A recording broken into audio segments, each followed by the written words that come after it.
Greetings, looping learners! Today we embark on an engaging journey through the world of programming using for loops. This powerful tool is key in creating automated systems and robots that interact intelligently with their environment. First, we'll discuss the basics of fixed and dynamic for loops. Then, explore how to incorporate conditions within loops. And finally, how to utilize a counter variable inside of the loop structure. We'll apply these concepts in a real-world scenario where we will program a robot to harvest apples from the trees we planted. Let's learn the art and science of loops.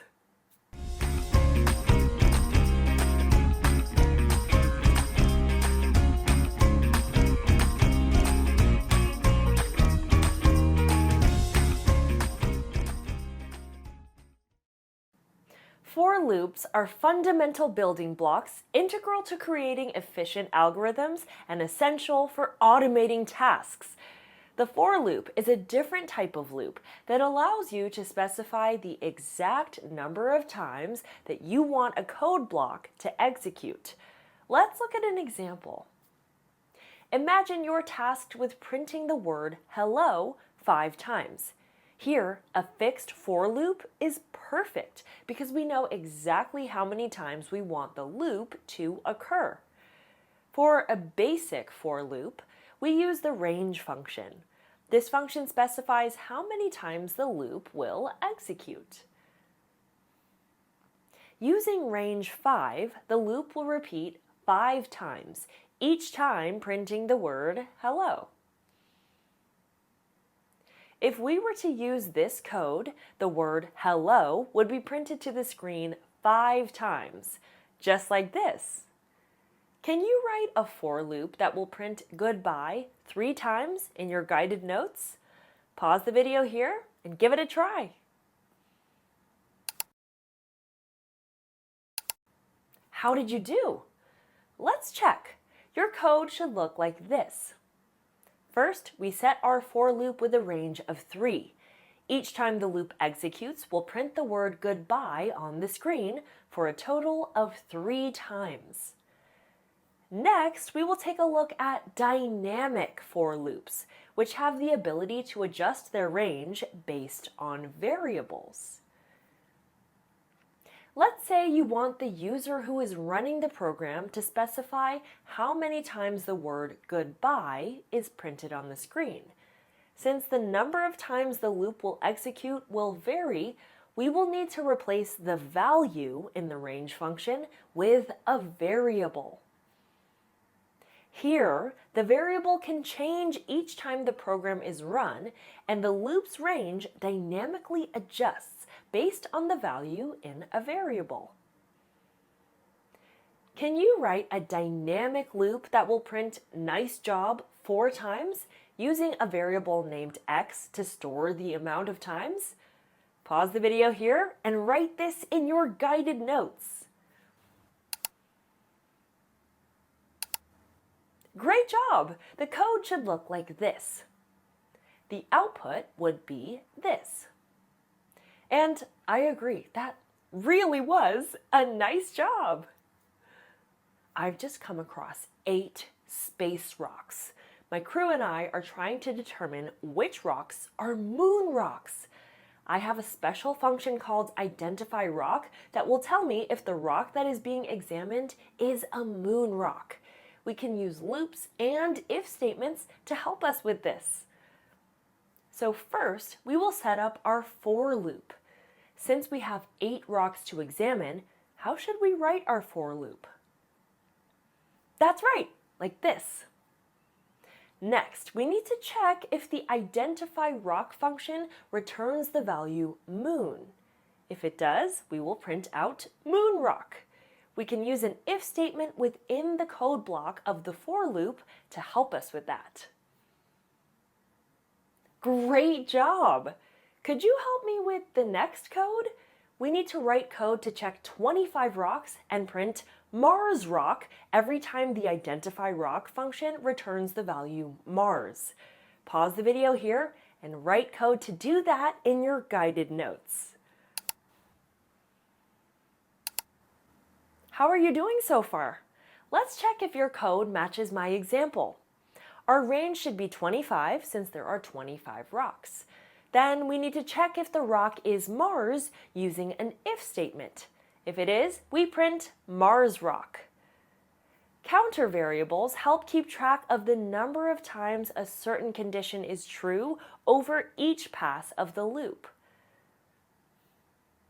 What if, instead of printing to the screen when we find a rock we're looking for, we wanted to count how many rocks of a certain type there were?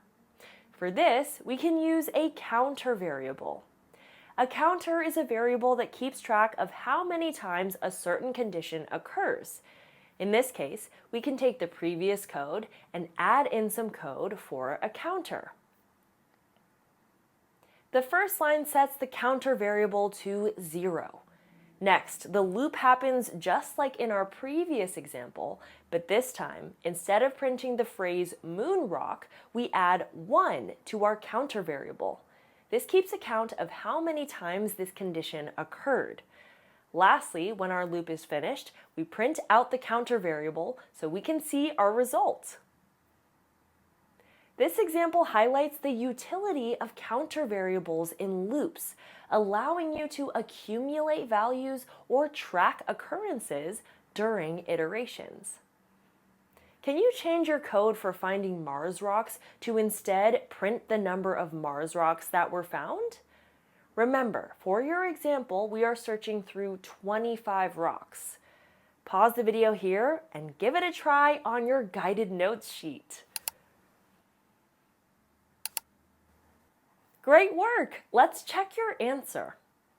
We set count to 0, then we use a for loop for the range of 25. Then, if the rock is a Mars rock, we increase our count. At the very end of the program, outside the loop, we can print our count.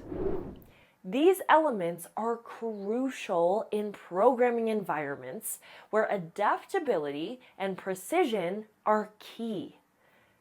Now, let's apply these concepts in a real-world task, programming a robot for an apple harvest.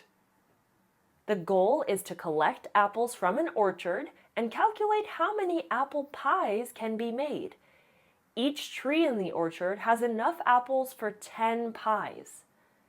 You'll use functions like getSize, goRight, goLeft, hasFruit, harvest, getTreeType, and orderApplePie to guide the robot through the orchard, harvest apples, and report back the number of pies that can be made. For this task, a dynamic for loop is ideal. It will iterate based on the size of the orchard, allowing the robot to navigate through the entire orchard. Inside the loop, conditions will determine whether the robot is at an apple tree and if it has fruit to harvest. A counter variable will keep track of the number of apple trees harvested, which will be used to calculate the total number of apple pies that can be made. This task not only tests your understanding of for loops, but also your ability to integrate them with conditions and counter variables to solve a real-world problem. As your programming library gets larger, you'll find that for loops are invaluable. They're used in everything from simple automation tasks to complex data processing algorithms. You can use fixed and dynamic for loops when you want a loop to happen a set number of times or a number of times supplied by the user. You can also incorporate if statements within the code block of the loop in order to make things happen based on certain conditions. Counters can also be used to determine how many times a certain condition has occurred. By mastering for loops, you'll unlock a new level of programming prowess, enabling you to tackle a wide array of challenges with confidence and creativity. Be sure to complete the programming tasks, practice questions, and extension activities before moving on to the next lesson. Remember, In the universe of coding, the possibilities are infinite. Hey, hey.